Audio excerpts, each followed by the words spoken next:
Hyundai Sonata 2012 mga kaibigan. Ito. Nadinig niya, yung tunog niya. Tok, tok, tok.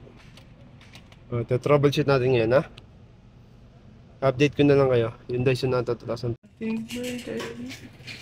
Hello, good morning. Ito po yung update natin sa may, no, sa Hyundai Sonata 2012. Bali, ang naging problema nga niya, kaya ayaw niyang mandar. Ito. Nakita niyo yung fuse na yan, 150 amperes. Papunta sa alternator. Bali, nakasama dyan, itong sa starter. Bali, ngayon, ito walang live.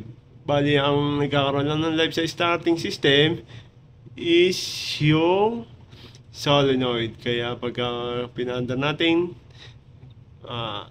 click lang ang tunog niya. Yung tok, which is yun ang sounds of solenoid. Pero itong starter motor, wala siyang live, kaya hindi umiikot yung kanyang starter motor. Yan po.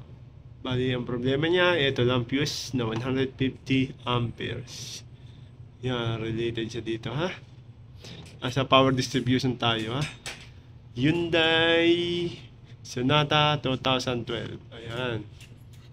Yan lang po yun, ha? Thanks for watching and see you in my next video. God bless po, mga Lodi.